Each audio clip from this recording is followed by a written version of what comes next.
Hello, this is another Tuesday update with Pastor Justin. I hope you are all doing well and are blessed.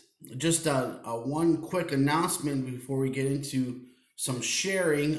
Just remember that on Sunday, May 24th at 9 a.m., we're going to have a special drive up Memorial Day Sunday service behind the church. So just pull on up behind the church, in the back of the church there. Joel and I and the team will be presenting a little service. We'll be singing some patriotic songs. I'll be sharing some words. We'll try to honor our veterans in some way. And that's at 9 a.m. on May 24th. Pull up to the back of the church. Today, I wanted to share with you just some things that have been on my heart, and one of the main things, one of the biggest things that's been on my heart is the question: when do we go back?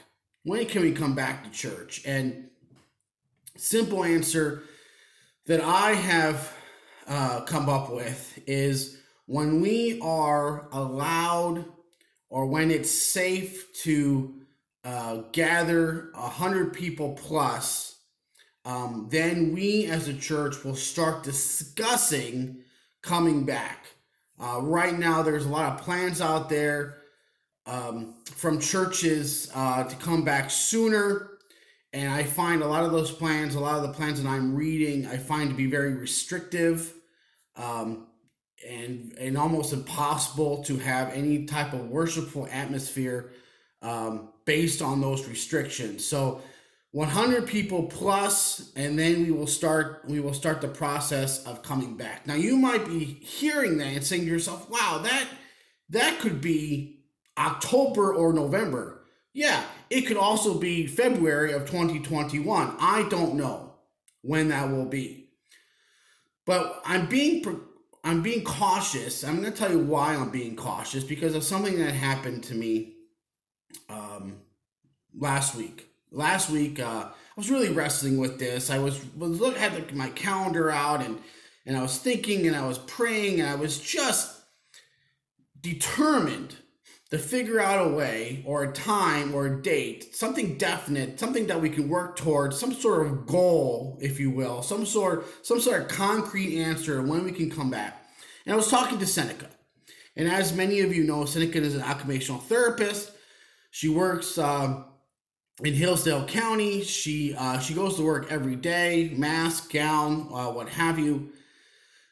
And Seneca and I were starting to talk, and I said, "This is what I'm thinking. I really want to go back." And she looked at me, and without hesitating, she said, "If you go back too soon, you don't want to see your church family, a church that you love. You don't want to see them die the way I have seen people die." And she has every day. Um, she has had some wonderful, wonderful residents die from COVID-19, and it is not a peaceful death. And and she looked at it. That's what she said to me, and it cut me to the core, my friends. It did. It really made me think. I said, "My goodness, what am I doing?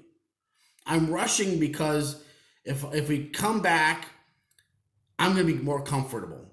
I'm selfish. I'm selfish. I want to come back. I want to see all of you. I want things to get back to normal. And I'm doing this because that would be part of my routine. That would make me comfortable. That would make me feel normal." Um, and that's wrong. That's wrong.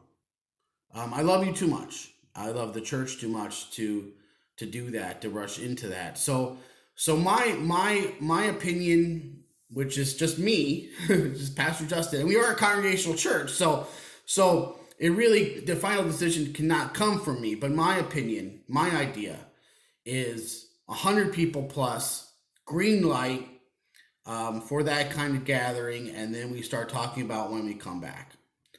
And I hope that makes sense. I hope you understand my heart and how it yearns to worship with you. Uh, And I hope that we can someday soon.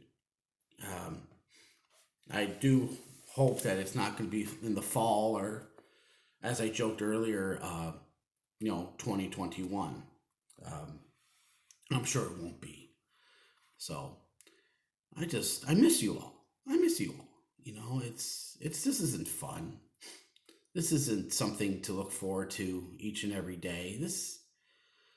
If someone's really enjoying this, I salute them, but know that I'm not. So I want to share with you Ephesians chapter 4, starting at the first verse, and it says this: As a prisoner for the Lord, then, I urge you to live a life worthy of the calling you have received. Be completely humble and gentle.